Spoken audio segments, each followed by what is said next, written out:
How would you feel about a third Trump presidency? How about Trump 2028? Let me know your thoughts in the comments. If you're all for it, drop a 47 and take a look at the latest headlines with me, you guys. We are hearing that Donald Trump today, he is quipping that he can't run in 2028 unless Republicans do something. Now, I'm going to be sharing with you the jokiness of Donald Trump, but there is a lot going on. Take a look at the headlines with me. We're going to go through these rapid speed. There is a lot taking place.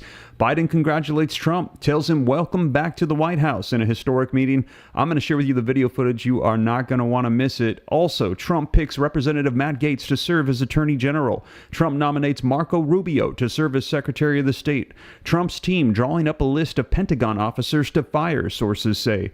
Trump names former Representative Tulsi Gabbard for Director of National Intelligence. For Trump, will Elon Musk be able to cut $2 trillion for the U.S. government spending? And also, Republicans win the House in a major boost for Trump's agenda. You guys, there is a lot going on with Donald Trump and the United States of America, and I'm going to get you caught up on the latest with everything that is taking place. And like I said, if you are all for a third Donald Trump presidency, now just to clarify, we're hearing that this is a joke. I'm going to give you the details on it, but it's coming out across the news everywhere. Drop a 47 if you'd be all for that, a third Trump presidency.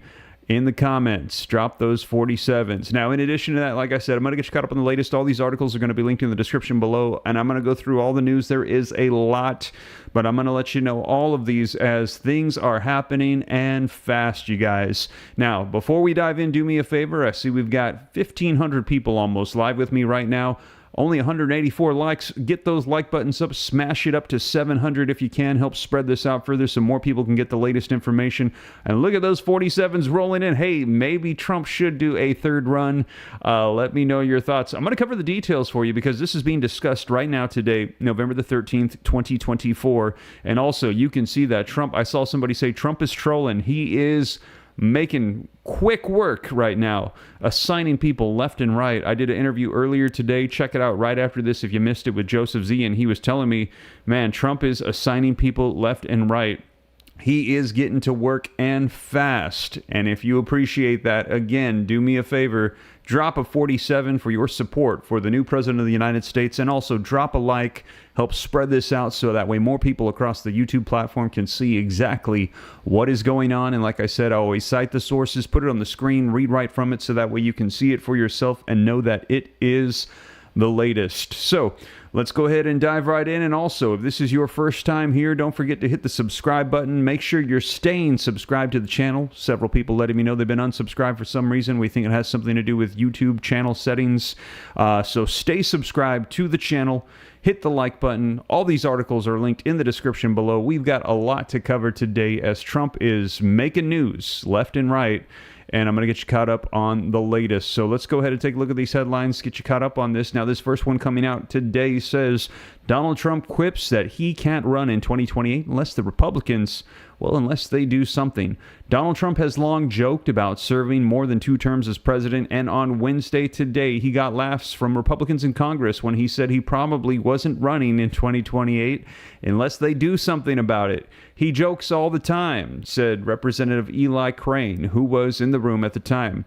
I think it's one of the problems with politics is you can't even tell a joke without being excoriated.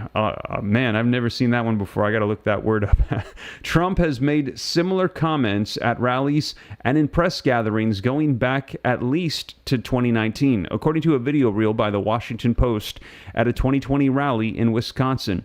After the crowd chanted 4 more years, Trump quipped, then after that, we'll go another 4 years. So there you have it. Now, they're saying that this is joking, and as you guys know, we're hearing that the law says that you can only serve 2 terms as the president. However, what if they could change that? Let me know your thoughts. Take a look at this. Can Trump serve 3 terms?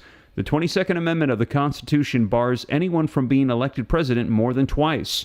And Trump has already been elected twice, first in 2016 and now in 2024, meaning that he has reached the maximum under the Constitution. Now, amending the Constitution is a lengthy and time-consuming process that has only happened 27 times in nearly 2.5 centuries. Congress could begin the process if 2/3 of the House and the Senate agreed to do so, but neither party holds that many seats in Congress. Now, Trump said that he would serve one last term. Trump told Time in April that he would retire after his second term because I don't really have a choice, he said. So there you hear him saying that if he had a choice, that he potentially would consider taking on another term as well. Excoriated, somebody said. Thank you, Patricia. I apologize. I don't know why I was unable to do it at this moment. I must need some caffeine. It's pretty late already. He added, I'm going to serve one more term. I'm going to do a great job. We're going to have very successful country again, and then I'm going to leave, said Donald Trump. Trump said in that interview that he would not support challenging the 22nd Amendment. Not for me, he said. I wouldn't be in favor of it at all. I intend to serve 4 years and do a great job, he said. And if you appreciate that, go ahead and drop a 47. I know a lot of people said they'd like to see him serve a third term, but if you appreciate that the next 4 years, 2024 to 2028, is going to be Donald Trump, don't forget, drop a 47 in the comments and also smash that like button. Now, in addition to that, you guys, let's go ahead and take a look at this. This unfolded today. Biden congratulates Trump, tells him, welcome back to the White House in a historic meeting. And wait till you see this video footage out on this. Take a look. That people in DC we have some breaking news right now. Interesting pick. We want to go inside the Oval Office. Let's watch. In many cases, not a very nice world, but it is a nice world today, and I appreciate very much a transition that's so smooth. It'll be as smooth as it can get, and I very much appreciate that, Jim. You're welcome. Thank you all.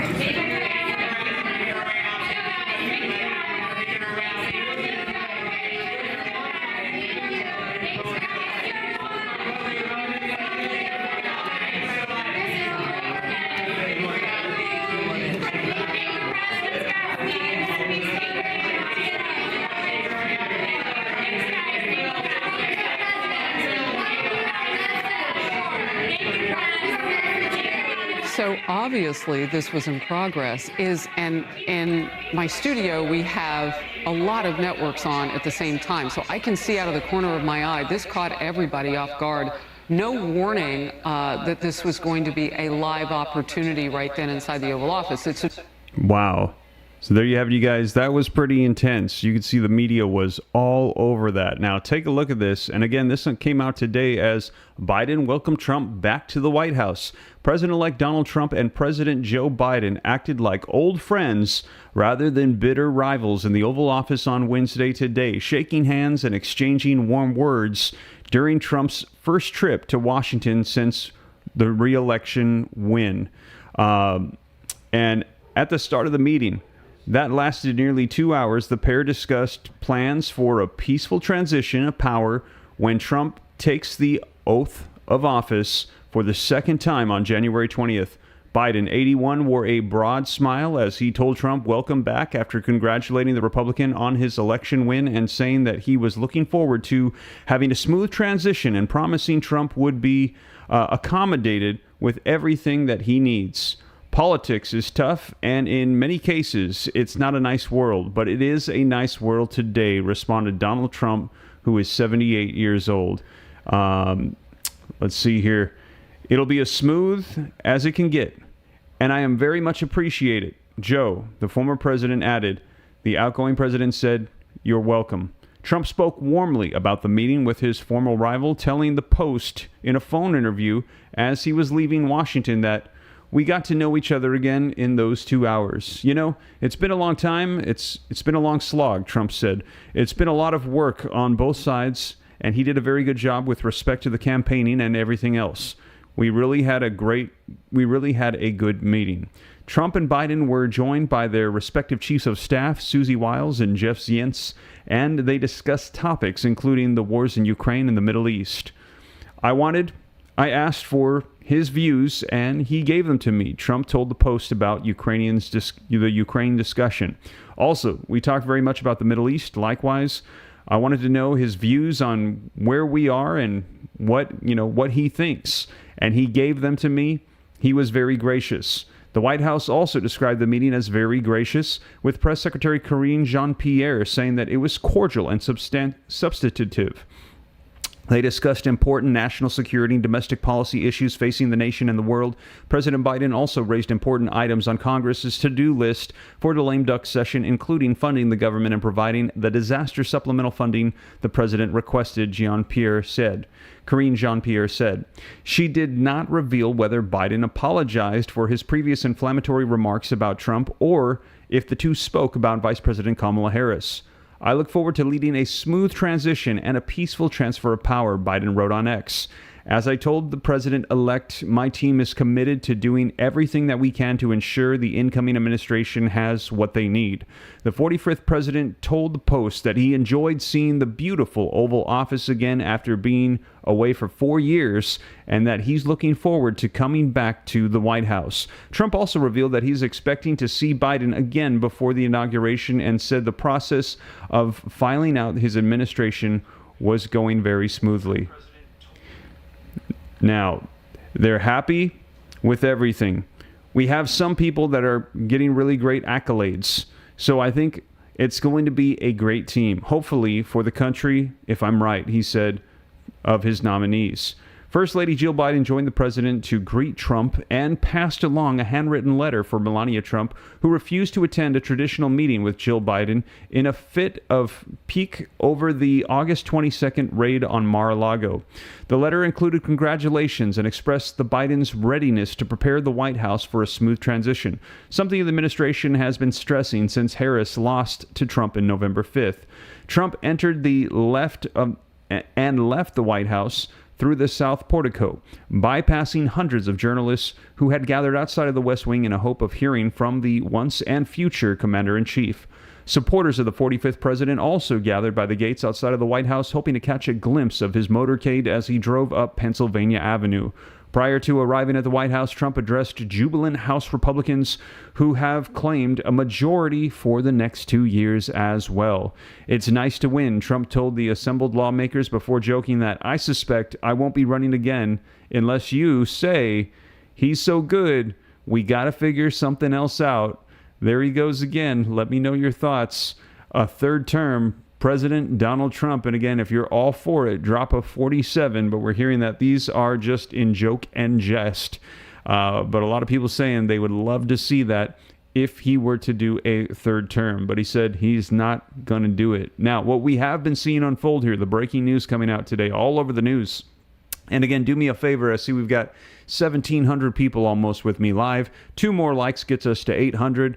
Half of the room hitting the like button and pushing this out further helps get this out so more people on the platform can see the latest updates. Trump has picked Representative Matt Gaetz to serve as the Attorney General. This coming out today as well. President-elect Donald Trump has chosen Republican Representative Matt Gaetz of Florida to serve as his Attorney General.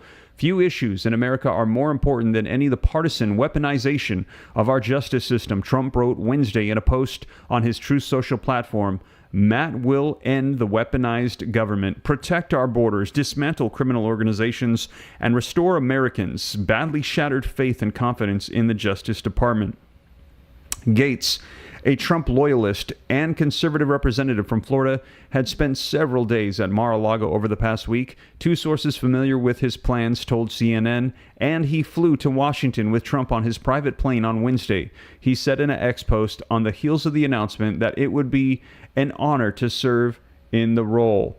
Now, the selection, which will be subject to Senate approval once Gaetz is formally nominated by Trump, sets up the potential for a provocative confirmation process. If confirmed, Gaetz would take over the nation's top law enforcement agency, the same one that pursued a years-long crime investigation into the congressman. The Justice Department ultimately decided last year not to pursue criminal charges against him. Gaetz has a relatively limited amount of experience as a practicing lawyer, especially compared to other recent attorney generals who had experience as top prosecutors, judges, or nationally prominent defense lawyers. Instead, much of his professional career after graduating from College of William and Mary Law School has been as a politician. The role of an attorney general will be crucial to Trump's vision for his second term and will help enforce the president-elect's policy on immigration, reproductive health, and the political retribution that he vowed on the campaign trail. Trump has claimed that he wants to gut the justice system as a part of an effort to break down the legal restrictions and traditional protections against the political interference, CNN has reported. Gaetz has long accused the Justice Department of being weaponized under President Joe Biden against conservatives, including Trump, and has called for the abolishing of the DOJ and the FBI, borrowing significant charges. Now, a member of the selected subcommittee of the weaponization of the federal government, Gaetz has accused the FBI of going far beyond what the law allows in surveillance, calling for limits on its authorities. We either get this government back on our side or we defund and get rid of it. Abolish the FBI, the CDC, the ATF, the DOJ, and every last one of them if they do not come to heel, Gaetz said at a conservative political action conference in 2023. Gaetz has also criticized the rank-and-file personnel of the Justice Department, saying that outsiders, including from State Attorney's General Office, should be brought into the department. You can't just have the same career people who have grown up in the system that has fallen victim to political capture, he said in an interview this summer.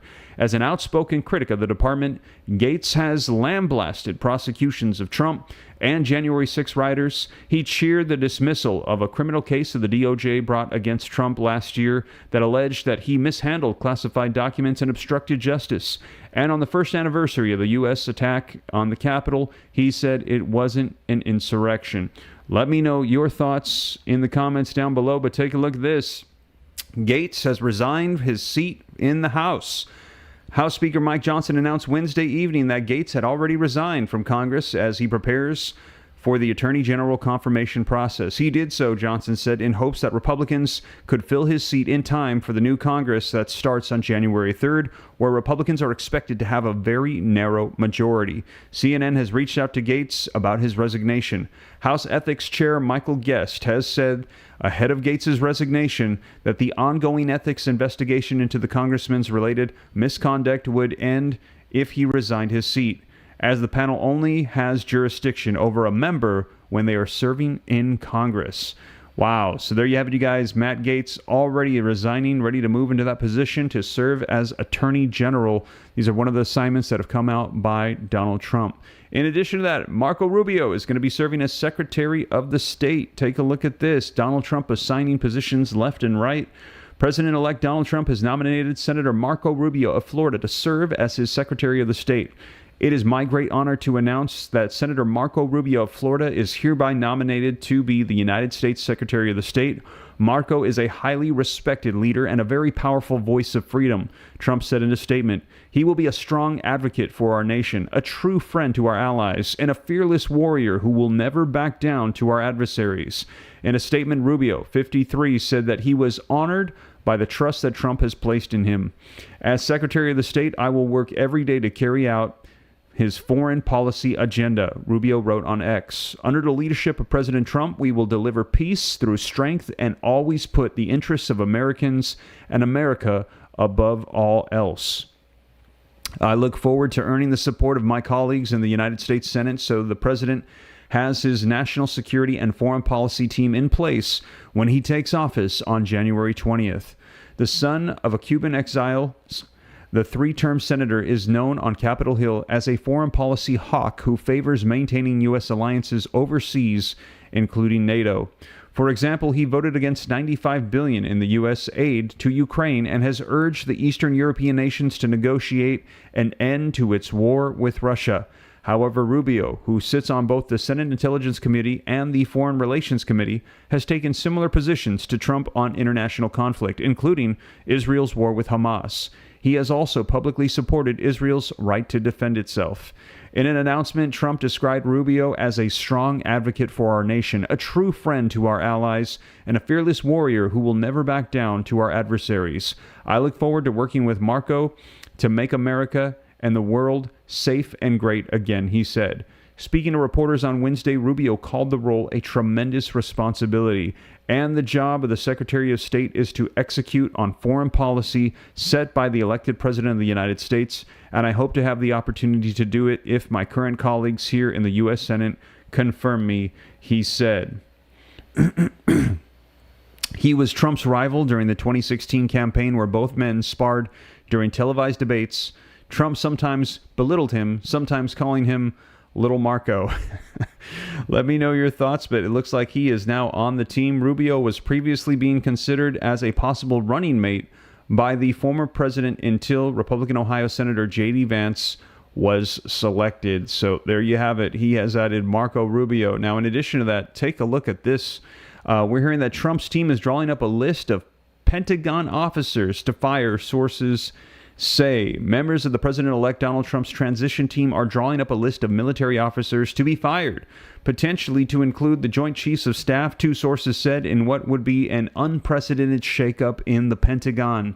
The planning for this firing is at an early stage after Trump's November 5th election victory and could change as Trump's administration takes shape, said the sources, who are familiar with the Trump transition and requested anonymity to speak candidly about the plans.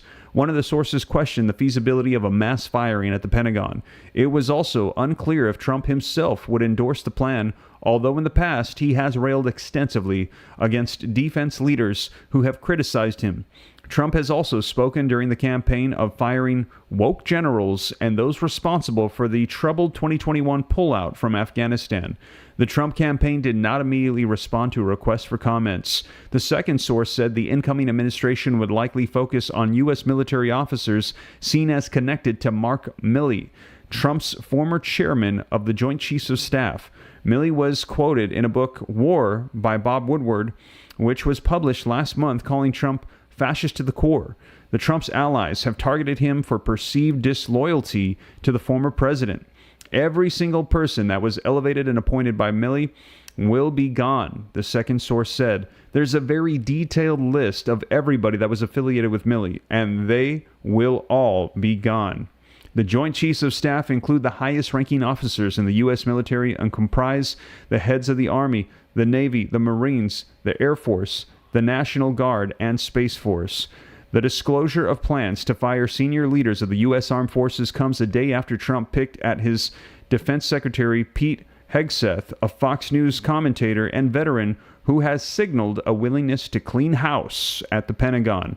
The next president of the United States needs to radically overhaul Pentagon senior leadership to make us ready to defend our nation and defeat our enemies. Lots of people need to be fired, Hegseth said in his 2024 book, The War on Warriors Behind the Betrayal of the Men Who Keep Us Free.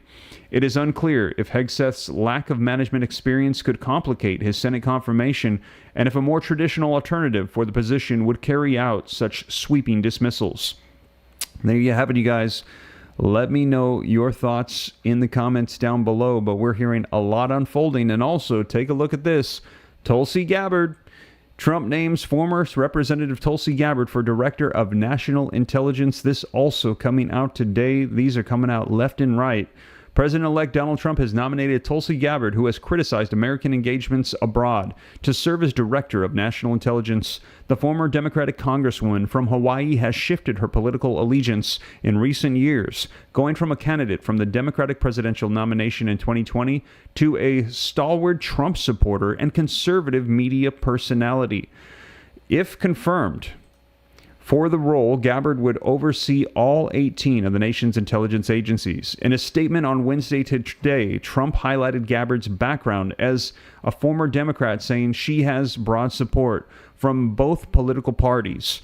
Her political turn means that she's not likely to gain support from Democrats. I know Tulsi will bring the fearless spirit that has defined her illustrious career to our Intelligence Committee, championing our constitutional rights and securing peace through strength, he said. Tulsi will make us all proud. Wow. Another assignment right there. And then also, we have heard Elon Musk is going to be coming on the scene. And do me a favor, if you haven't done so yet, please drop a like. I see we've got almost 1,700 people with me live, 1,140 likes. 10 more gets us to 1,150. As we get that like button up, it helps spread this out further across the YouTube platform. Also, if this is your first time here, subscribe to stay up to date. And if there's any of these that you want to see for yourself, I cite all the sources. They're all linked in the description below. Now, let's take a look at what we've got here for Elon Musk. The boss of Tesla and the social media site X Elon Musk suggested last month at Donald Trump's rally in New York City that it would be possible to cut at least $2 trillion from the U.S. government spending by eradicating waste. Musk has now been appointed to co-head a new Department of Government Efficiency by the incoming U.S. president, giving him an opportunity to try to put his plans into action. Now, in the most recent fiscal year, from October of 2023 to September of 2024, the U.S. federal government spent $6.75 trillion, according to the U.S. Treasury. This means that Musk's proposal to cut $2 trillion would represent around a cut of 30% to total federal government spending, also known as national spending in other countries. Wow. Let me know your thoughts. Do you think that Trump is going to be able to get Elon Musk in there and that he is going to be able to do this? Do you think he's going to be able to cut the spending by 30%? If you think that Elon Musk is going to be able to do it, drop a 1 in the comments. If you think no, they're not going to be able to cut that much spending, drop a 2. Let me know your thoughts. But that is absolutely shocking. $6.75 trillion for the fiscal year 2023 to 2024. That is a ton of money. So if they can cut it down to 4.75, that would be a 30% cut. Do you think that Elon and Trump are going to be able to do it? If so, drop a 1 in the comments. Now, how realistic is that proposal? Well, to answer that, it's helpful to break down the total spending figures. Around $880 billion, or 13% of the total U.S. government spending, goes on interest payments on national debt, which means that line of expenditure cannot be reduced without putting the U.S. government into default. Around $1.46 trillion, or 22%, goes to Social Security, which primarily means pensions for Americans over retirement age. This is a line of spending which is mandatory, meaning that it must be spent by law on those eligible. Other large mandatory lines of government expenditures include Medicare, a government-funded health insurance program primarily serving Americans aged over 65. So here's to take a look. The U.S. federal government has spent $6.5 trillion in 2024. Social Security, you can see $1.4 trillion. Health, $912 billion. Debt interest, $882 billion. Medicare, $874 billion. Defense spending, $874 billion. Income security, $671 billion. Veterans benefits, $325. Education and other services, $305 billion. Transportation, $137 billion. And other, $311 billion. The so-called discretionary U.S. government spending outlays that there are not permanently enshrined in law but have to be voted on annually by U.S. lawmakers includes defense at $874 billion, transportation $137 billion, education, training, employment, and social security social services $305 billion. Altogether, discretionary spending accounted for about 25% of the total in 2023's financial year, according to the CBO, or the Congressional Budget Office, with more than half of that going to defense. In theory, discretional spending would be easier for the incoming Trump administration to cut than mandatory spending. Wow. Let me know your thoughts in the comments down below. I'm seeing a lot of 1s, but I'm seeing a couple of 2s. Elon Musk has got his work cut out for him, as he's going to be trying to cutting out the spending. And take a look at this. If you didn't already hear, it has been a red wave in 2024, and if you are happy about it, drop those 47s in the comments. Republicans win the House in a major boost for Trump's agenda, taking the presidency, taking the Senate, taking the House of Representatives. Congress is fully red. Now, they don't have the full 60 in the Senate to just push through whatever they want. However, they do have the majority in the House. They have a good amount of seats in the Senate, but I think they're still going to need to work with 6 or 7 Democrats across the aisle in the Senate, if I remember correctly. But Republicans have swept it. And I see those 47s coming in. And don't forget, smash that like button as well. 4 more likes gets us to 1,300 while we're live. I see we've got 1,700 people live with me in the room. And also I see 2 super chats, I think, came in. 1 or 2 super chats. Thank you for that. I apologize that I missed those. Whoever that was, thank you so much. I appreciate the support and will continue to keep you up to date. Must have popped up while I was reading the headlines and I missed it. But thank you guys so much for that. Now, let's take a look at this. Republicans, they win the House in a major boost for Trump's agenda. This article says the Republican Party has achieved full control of the U.S. government after media projected wins for the party in a handful of close races in the House of Representatives. Republicans won the majority in the Senate earlier this week, while Donald Trump won the race for the presidency. The trifecta, last achieved at the start of Trump's first term in 2017, will give the president-elect significant authority to enact his agenda on the economy, immigration, and other key issues. It also leaves Democrats with less leverage to challenge policies they disagree with. Though narrow margins mean Senate Republicans, they could still struggle to secure enough votes for some actions. As I just mentioned, I think they're at 54 seats, if I remember correctly. They got to get 60 to push things through unless they're going to go through the process of reconciliation. CBS News, the BBC U.S. partner, projects that the House Republicans, they will have at least 218 seats, and the House Democrats will have at least 208 seats once the new congressional term begins in January. A majority is achieved in the 435-seat chamber when a party wins 218 seats. CBS projects that the final number of the Republican seats will likely fall between 220 and 222. In the 100-seat Senate, Republicans will control 53 seats, while the Democrats, aligned with independents, will take 47 seats. So, it turned out it was 53 seats. So they are going to need to work with 7 of their colleagues across the aisle, Democrats or independents, to pass legislation through in the Senate. How large a majority Republicans will have in the House of Representatives remains to be seen. Trump has since nominated some House members for top jobs in the administration, as we had just mentioned with you guys, including Michael Waltz from Florida, who's named the National Security Advisor, and Elise Stefanik from New York, who will serve as the next U.S. ambassador to the United Nations. Removing them from the House means that their seats will be vacant until special elections are called to replace them.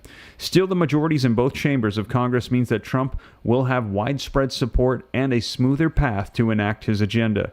The president-elect has promised sweeping changes in the first 100 days of office, including the start of mass deportations of unlawful migrants in the United States, the pardoning of some who stormed the Capitol on January 6th of 2021, and rolling back environmental policies put in place by the Biden-Harris administration. It also means that there could be swift confirmation of presidential appointments, including cabinet nominees and judges. Trump-backed legislation is more likely to clear the legislative process with little opposition. With the next midterm election set for 2026, Trump will enjoy at least 2 years of limited congressional oversight. House Republicans are also expected to hold on to Trump's ally Mike Johnson as Speaker of the House. Nobody worked harder than the Speaker, so I think that he had that room going in. Republican House member Tom Cole of Oklahoma told CBS on Wednesday, "I think Trump made it very apparent how much he appreciated all Mike Johnson had done." Republicans gained the House majority from Democrats in 2022, though their term had been mired by infighting and a razor-thin majority that made consensus difficult to reach. A slim majority could raise similar issues, forcing Johnson to rely on the support of Democratic votes to pass some legislation. Wow. A lot going on, you guys. So again, for those of you hopping on a little bit late, just a quick recap here. We are hearing that there has been joking going on about Trump running a third term, and he's saying, hey, I can't run a third term unless Republicans do something about it. But we're hearing that he's saying these are just in jest. In addition to that, we saw today Trump returned to the White House, and Biden congratulated him, said welcome back in a historic meeting. They said that was very cordial. Trump picked Representative Matt Gaetz to serve as his Attorney General. He picked Marco Rubio to serve as his Secretary of State. We're hearing that the Trump team is drawing up a list of Pentagon officers to fire at this time. Trump names former Representative Tulsi Gabbard for Director of National Intelligence. Elon Musk, we're hearing, is going to be assigned to cutting $2 trillion worth of U.S. government spending. And also Republicans, as I mentioned, have won all of Congress, the House, the Senate, and the presidency, and Trump, you can see, is busy getting things ready. So, a lot taking place Today, November the 13th, 2024, as we are preparing for a Trump presidency, and things are changing and changing fast. It is pretty wild, you guys. But like I said, I'll make sure that I keep you guys up to date every step of the way as things unfold. But there is a lot going on, and I see people dropping in those 47s. I see JD 2028 with praying hands and American flags. I see American flags, praying hands, 47s coming in from Thomas, from Glenda, from Teresa Hamilton. I see you guys. Yes. And also, if you appreciate the updates and you're looking forward to the next 4 years, don't forget, take a quick second, hit that like button for me. Subscribe to stay up to date. It's totally free. Why not? Sinister Reality says, you have good hair. Thank you so much. I appreciate that a ton. And I will continue to keep you guys up to speed on everything. But that is the latest. A lot unfolding. And all of these articles, as always, going to be linked in the description below, along with additional resources for you and your family. But you guys, I'll keep you up to speed. A lot going on. Donald Trump moving quick. I'll catch you in the next one. Take care. God bless. This is Steve.